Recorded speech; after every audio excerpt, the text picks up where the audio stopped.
Thank you for the introductions. So I will not introduce our panelists again, although there's one thing I wanted to say. Jesper, I think you have the best title of anyone here. I want the title of Global Ambassador and Expert Director at some point. So I'm very envious of that title. But today we're here to have a discussion. The title of our panel discussion is Taking Stock, How Will Investors Navigate the Year Ahead? We're going to spend a lot of time talking about Japan's economy and our panelists' analysis of Japan's economy for next year and longer term. So that's the overall theme here today. We have only 45 minutes, so we don't have a whole lot of time. So I want to move quickly.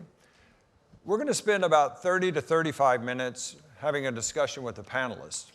And unlike some of our other panels, what we're going to do is open it up for questions. And so my goal is that we have 10 to 15 minutes for questions. So that means you have some homework. And that is, while you're listening to the discussion, be thinking about a question and want to have a more interactive discussion because it's the afternoon. We know you're tired, so we want to stimulate your mind. So my one request to the audience is be thinking about some questions, and we're going to do our best to take your questions at the end. So, as I mentioned, our topic is how investors will navigate the year ahead. And what I'd like to do is just jump in to the topic. And the first main topic that we'll be discussing is Japan's economy in 2024 and what investments to watch. And here are some questions, and then I'm going to turn to each panelist. So, what's the outlook for the Japanese economy in 2024? Will Japan slip into recession?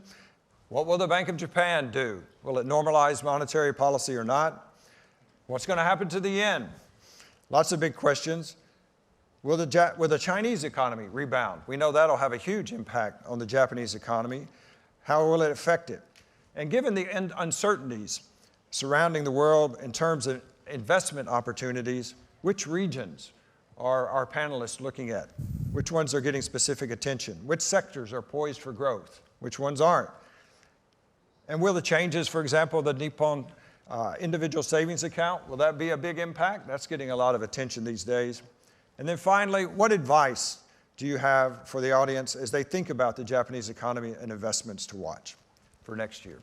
So I'd like to turn to Mr. Iyama for our first set of questions, and then we'll just go through with each one of our panelists.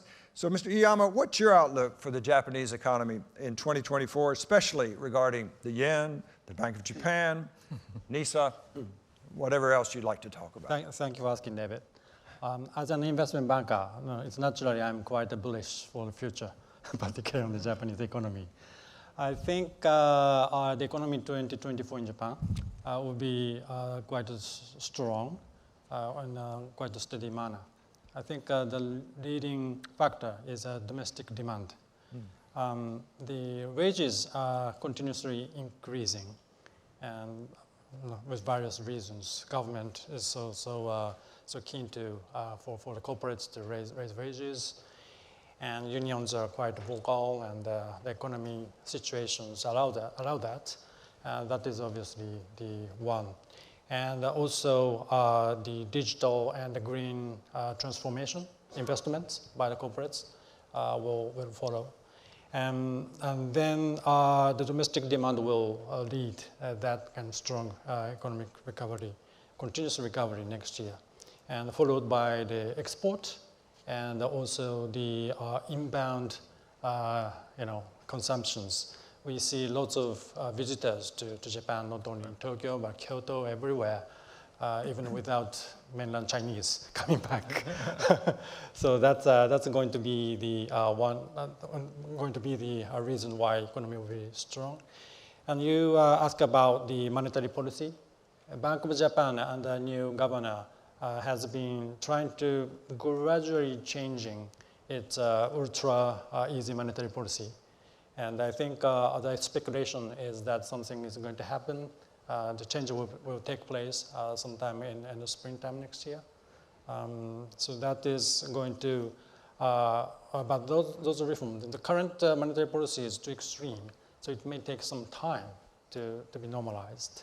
But at the same time, we also see that the US economy will slow down somehow next year. So the interest rate difference will be, the situation will be different.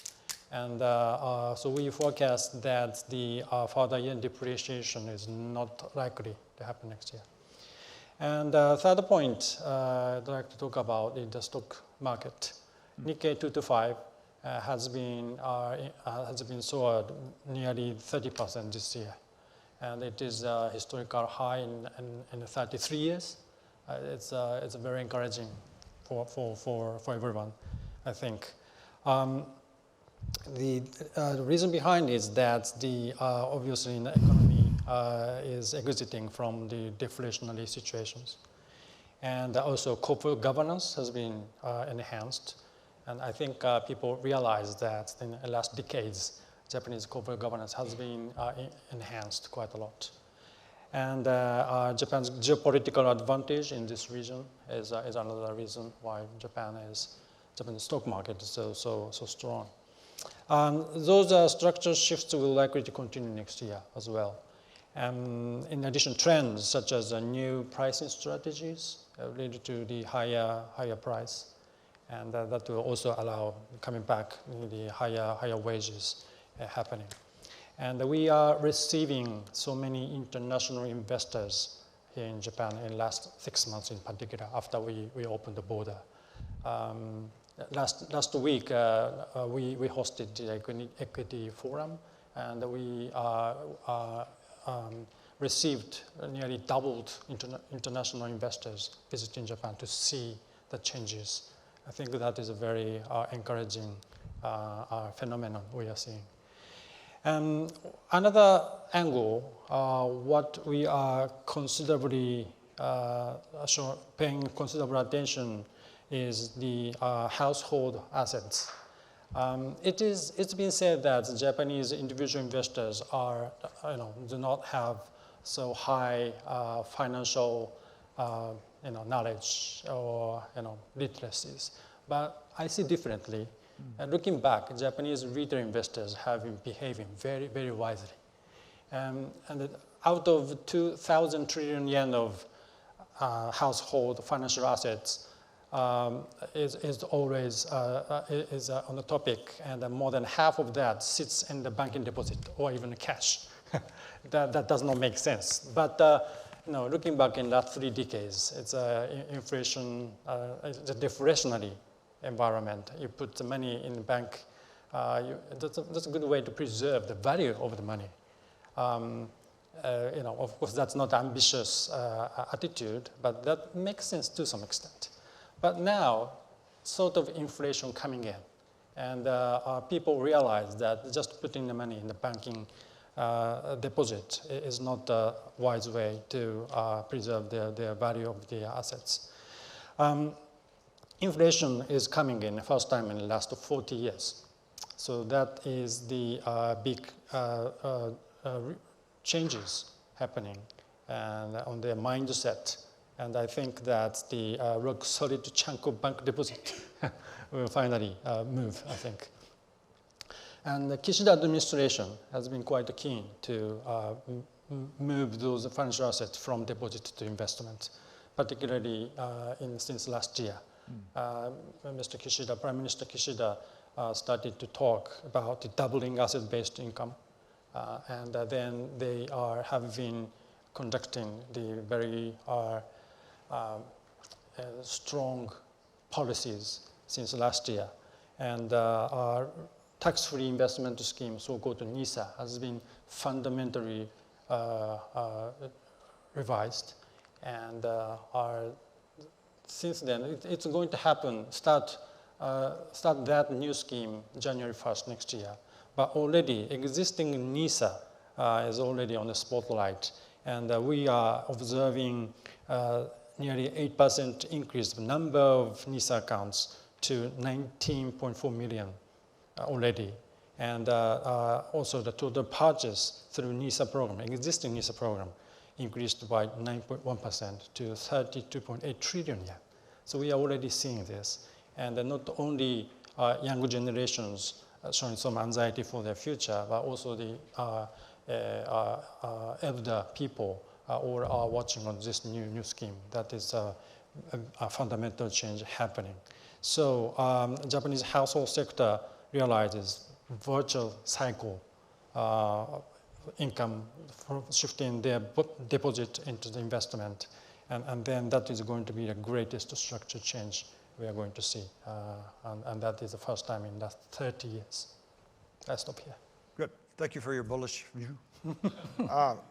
Mr. Hayashi, so how is JBIC looking at the year ahead, given its mission to maintain and improve the competitiveness of Japanese industry? What's your view? Yes, thank you very much, David. Though I may not be in a particularly enviable position, I'll try my best in my own capacity. Well, we are in the age of multiple crises. Geopolitical tensions have brought about geo-economic disruptions. For the Japanese industries to survive in this age, and for Japan to remain to be in a respectable position in the world, we need to invest more, much more, on the innovative technologies and business models and in the resilience of our supply chains.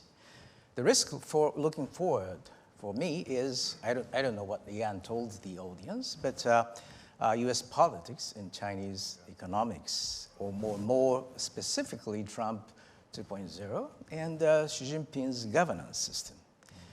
Well, Japanese politics is not as animated or as exciting, but it is a stable and dependable and credible democracy. And for me, it is the good news that Asian economies, despite Chinese slowdown, are doing remarkably well because of their better policies or much more FDIs coming in. So we want to take advantage of the long-standing and mutually benefiting relationship with Asian countries like Indonesia, Vietnam, the Philippines, or India, and also with so many like-minded countries in the Indo-Pacific, like Australia and India or Korea. We have abundance of Japanese companies who may be here today with excellent technologies and experience to overcome many globally common challenges. What is lacking is bankable project. As global financial platform, we will work with such Japanese companies and with multiple stakeholders in the host countries, governments, and SOEs to find solutions. For example, hydrogen is a market in the incipient stage. There's a plethora of projects all around the globe waiting to be financially concluded. We are ready to provide risk money in developing the supply chain of hydrogen from upstream to downstream, as we supported the development of LNG market 50 years ago. Well, compared to 50 years ago, Japan is not as dominant an economic presence as we were in those days. But we do have the technology, and we do have the partnership with the many Asian Pacific countries. So we will be overcoming difficulties in the Asia Pacific context based on our relation. That's what we are trying to do in the year. Thank you. Jesper, you bullish or bearish? What are the key focuses of 2024? But look, I mean, I'm remain, very optimistic on Japan. And first of all, the good news is that the government isn't doing very much, which as an investor is fantastic. Because, if the government sort of announces big bazookas in one way, form, shape, or another, that's scary. That introduces unnecessary volatility. The reason to be optimistic on Japan is because of the private sector. Because you've got the private sector now reorganizing itself. And just look at what I call the corporate metabolism. If you look at management buyouts, record amount of management buyouts, and continuing to go higher. And in fact, I predict that for 2024, one of the big unintended, perhaps, consequences of the Tokyo Stock Exchange shaming companies to get their price to book value over 1 is going to be a new wave of management buyouts. Because, I don't want to deal with these investors. I'm going to go private. The second thing is that, you've got venture capital, you've got M&A activity, you've got leverage buyouts. So you are actually starting to see the consolidation, of Japanese industry coming through. And it's incredible. I call it capitalism is coming to Japan. Because now you are coming out of deflation. And what that means is that your cost base is going to start to go up. And it's not just import costs. The biggest issue is the war for talent. All of you guys, every CEO I speak to, the single biggest problem is they can't find proper people. And as a result of that, companies have to rethink the way they utilize their human capital. So 2024, I expect more companies shifting to Seika Shugi, to pay for performance and breaking, with the Nenko Joretsu. Okay? Now, that's the bullish stuff. 30 seconds, a couple of things that you need to watch. And the first one is you need to watch very carefully the Japanese capital goods companies, the machine tool companies and the machinery companies. Because what you see is that this year, exports have been very weak, and particularly exports to the People's Republic of China. Now, you can say, oh, that's because Xi Jinping is running the country into a deflationary pit, or you can be a little bit more advanced and look at the growing competitors that the People's Republic of China has actually built. So watch very carefully for leading companies like Keyence, like Fanuc, right, the robot maker. Their orders from China were down 30–40% this year. And if this continues, because you've got Chinese companies that provide similar sort of products, that would put sort of a dampener on exports from Japan. The other point, is that I do watch very carefully fiscal policy here in Japan. And I can tell you, as a macro analyst, it is not very comforting to have the leader of the country say, oh, we're going to cut taxes in 2024, but we're going to hike taxes in 2025. I mean, that's, as a politician, you can hike taxes, you can cut taxes. Be my guest. But you can't say you're going to first cut and then hike taxes. And, that's something that I think needs to be worked out. Why am I saying this? Because the normalization of Japanese monetary policy, getting away from the zero interest rate anchor, is something that ought to be happening. But if you have a tightening, an increase in interest rates at the same time as a tax hike becomes visible, that obviously is not exactly a recipe, for a positive outlook. So I leave it here. Be bullish on Japan and watch out fiscal policy. Got it. So, Mr. Itagaki, how do you see things from your perspective, as the perspective of investors, I should say more specifically, and which regions out there in the world are attractive to you?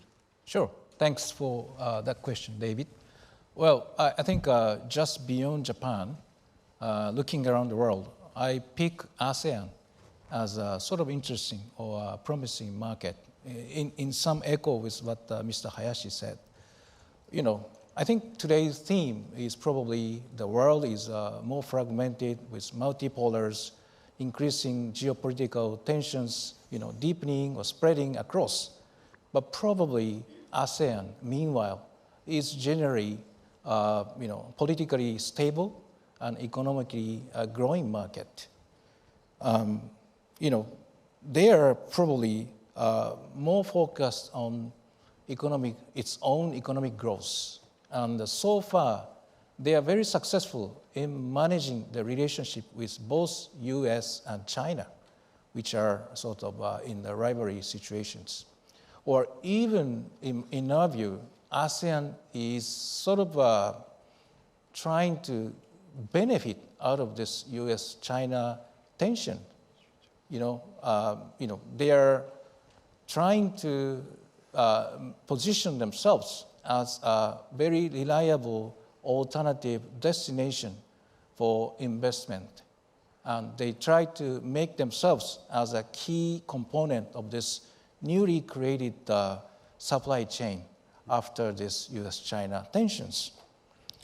Another beauty of ASEAN is its demographics.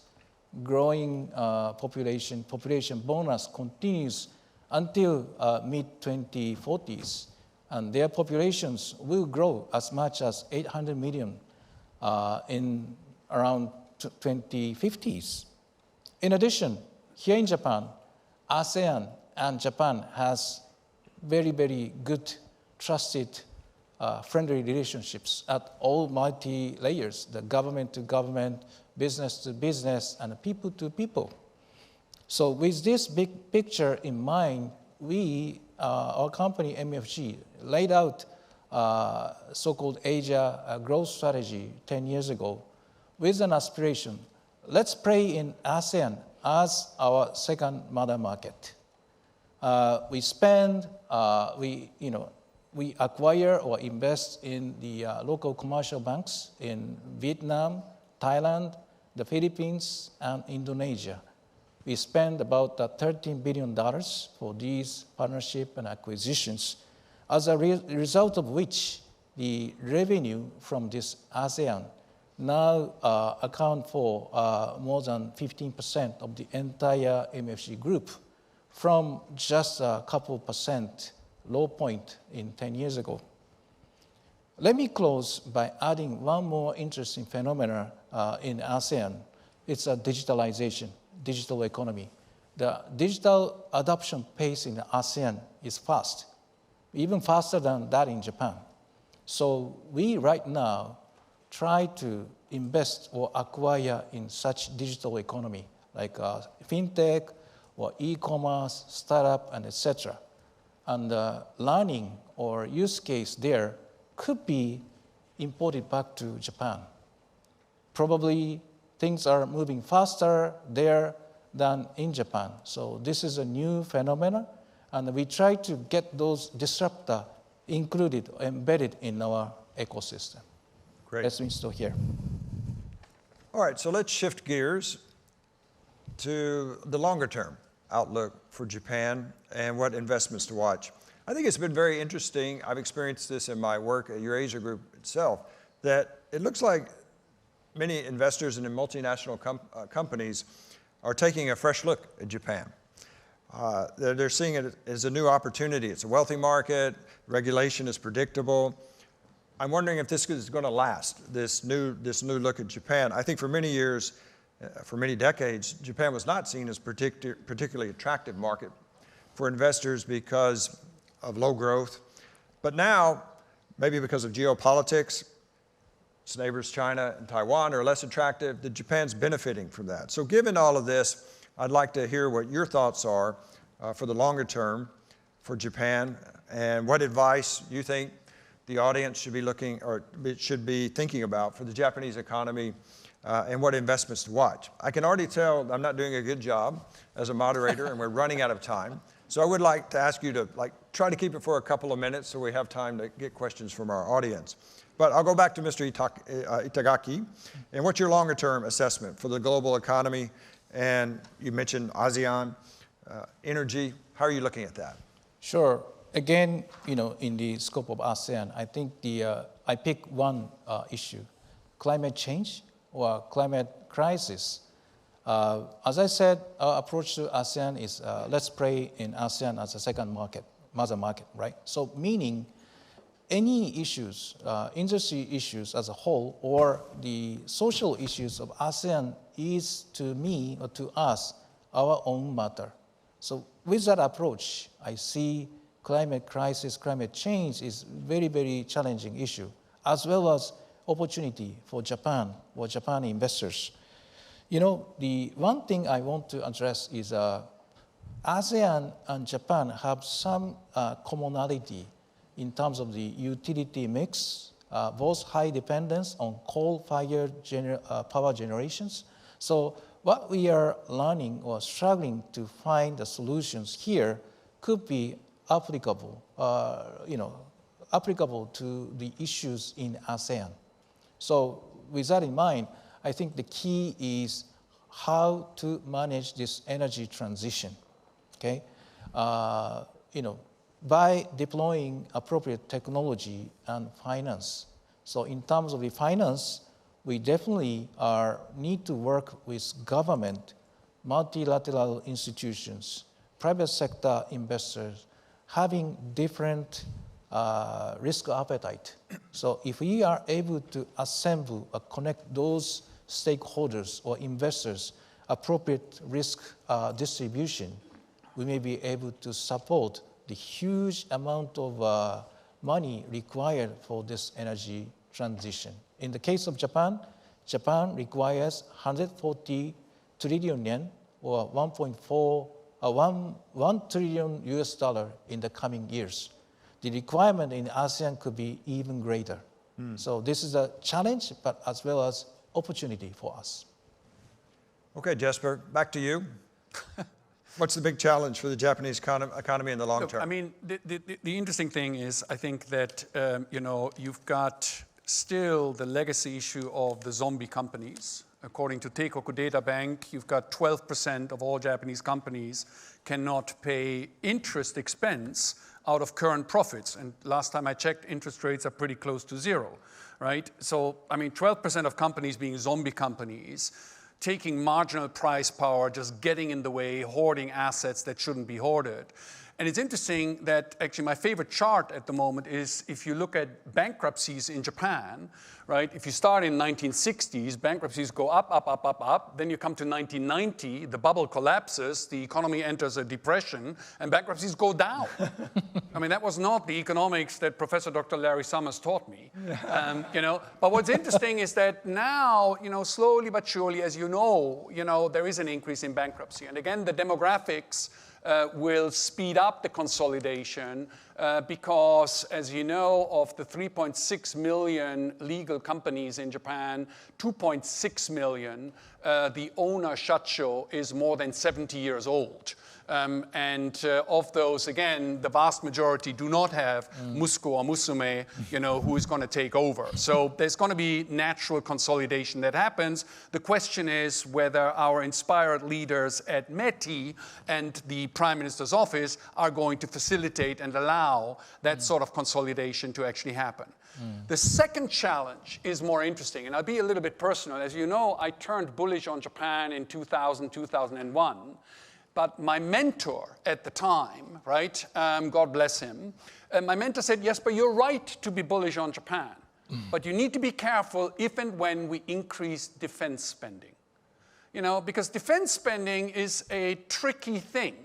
Because if it's just consumption, right? If all you do is pay the recruits better money, provide air conditioning, and yes, buy technology from the United States of America, that does not do anything to make Hitachi or Japanese companies a better company. And you always have to point out, of this thing, arguably the most impactful consumer product over our generation. Right? Now I'm dating myself, right? But no, 97% of this technology here is DARPA and US military innovation complex. Apple is only about 3% of the entire value chain, if you look it up. You can read it. There's an article in Nature magazine about this. So the point about dual-use technology, can you actually get Japanese government directing research and development for deep technologies and actually allow dual-use technology at scale for Japanese corporations? That's a big, big governance challenge that Japanese private sector companies, as well as the Japanese government, faces at this point in time. Great. All right, back to Mr. Hayashi. How do you see the green transformations come up? How do you see that impacting the Japanese economy and investment opportunities? Well, thank you very much. I was very interested in what Jesper told you. Well, I'm originally a fiscal guy, so I'm very much interested in how well the Japanese government is spending its money. And, green transformation is hopefully the sector that the government of Japan is trying very hard and investing in a much better manner than I wouldn't say. Well, and in order to transform Japanese economy to realize net zero emission in 2050 and to grow, we also have to think in the Asian Pacific context. Because Asia is already a big manufacturing powerhouse, and as it grows to be a big consumption powerhouse, it is expected to emit more and more greenhouse gases. And decommissioning the existing coal power and introducing renewable are not, well, they're but just not enough, that I feel. Asian countries must invest more in renewable energy and in decarbonizing the existing energy. They must strengthen the power grid and invest in new technology like hydrogen, as I talked about. And they must change the behavior of people and the industries. We will engage with these countries and support these efforts in a holistic manner. And green growth is not just about decarbonization. I think there was a session before us about the circular economy, and it's about air and marine pollution or plastic waste.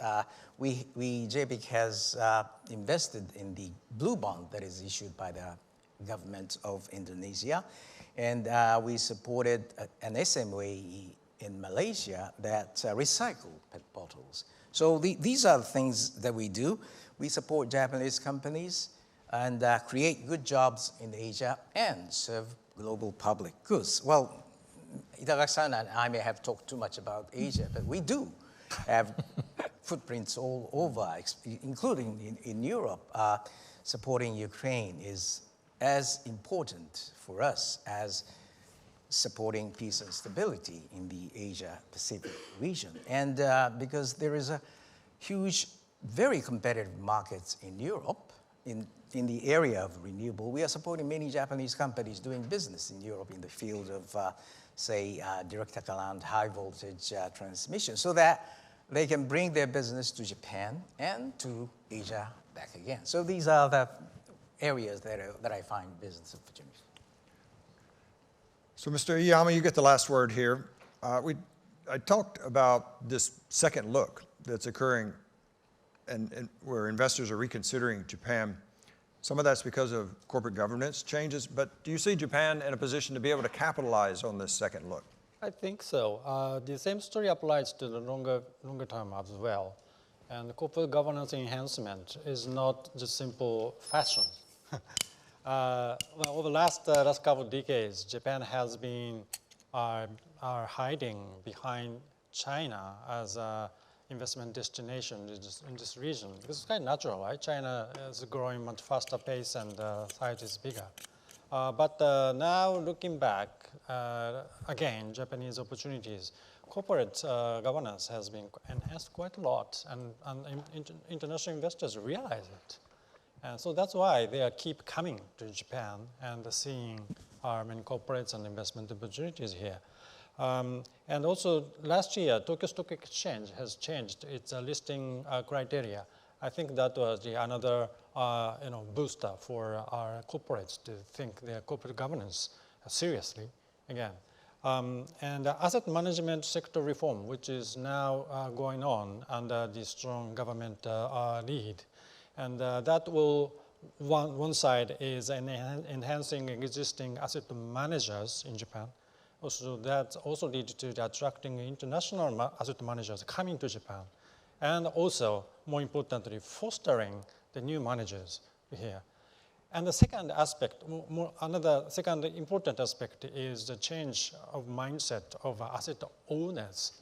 Now, the government is trying to produce the principles for asset owners, wide range of asset owners, that will lead to more competitions among the asset managers. That's maybe not a good news for asset managers, but that is happening, I think. And that will naturally lead to more engagement.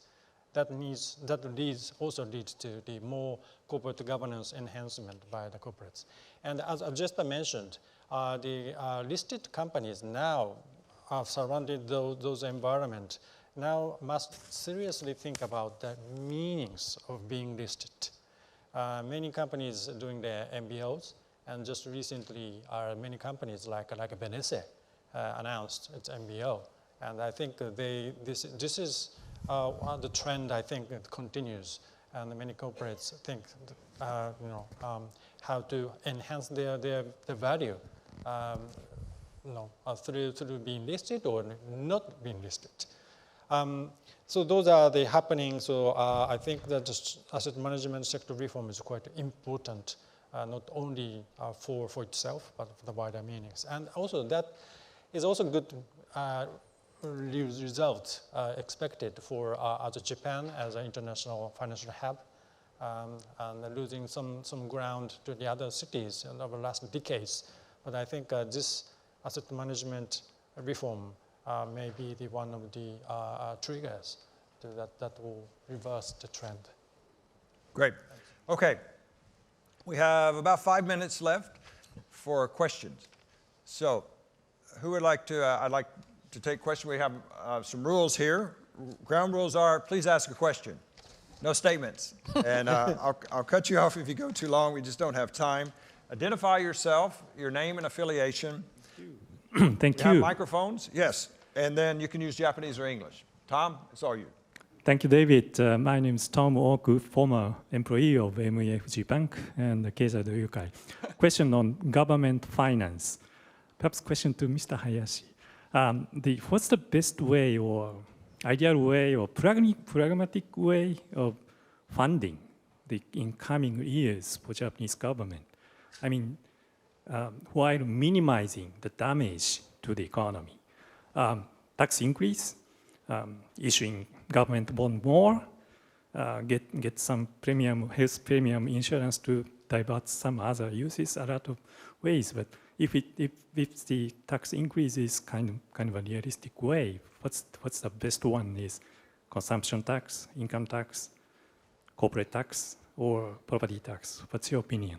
Okay, so let's try to take a couple more questions real quick. I want to bunch them up. Anyone else with a question?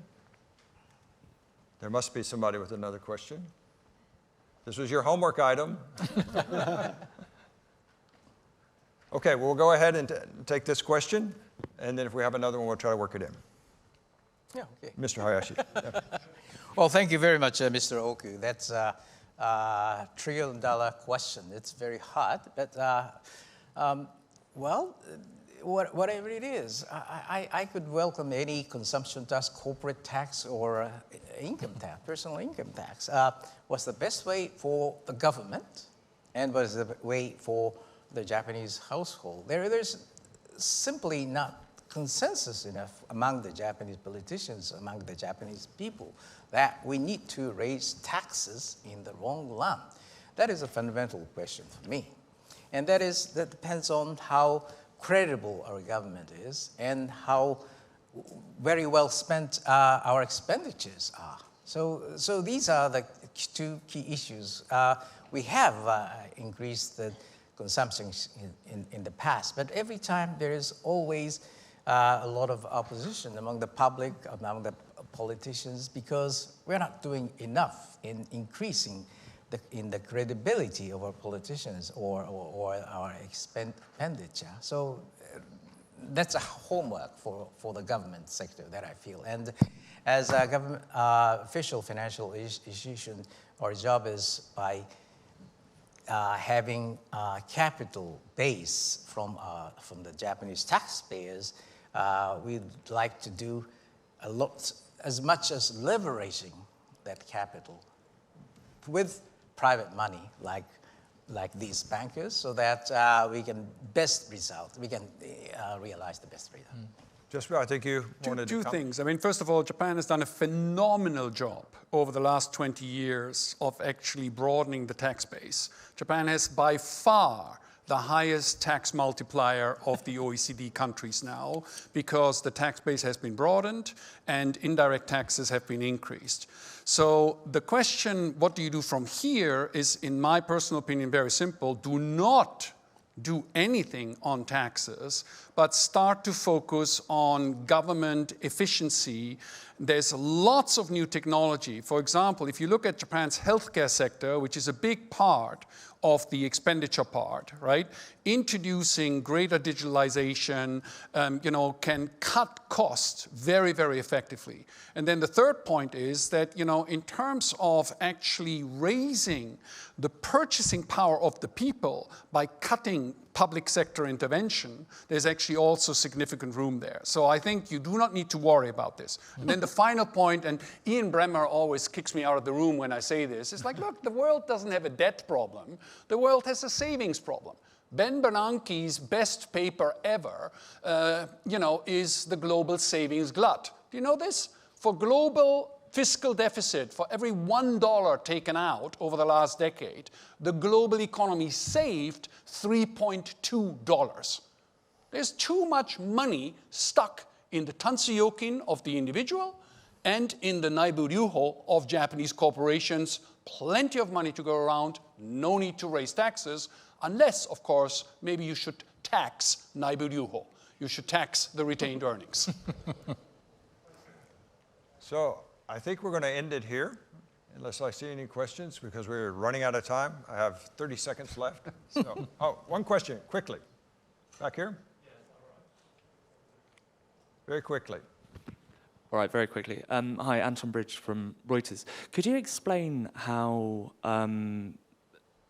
management buyouts helps Japanese companies if they're sort of taking themselves, if they're delisting, because the requirements that or the recommendations that just Tokyo Stock Exchange is setting are too great? Does that not just mean that they won't introduce some of those changes, which presumably are positive? Help me if I've not understood that correctly. Well, this is a textbook answer, maybe, but by being listed, you have to always mind the quarterly result announcement, which is very, very difficult in order for the companies to make the fundamental change, which may have short-term negative impact on the profit or something like that. Although it is always aimed to have the longer-term benefit for the shareholders.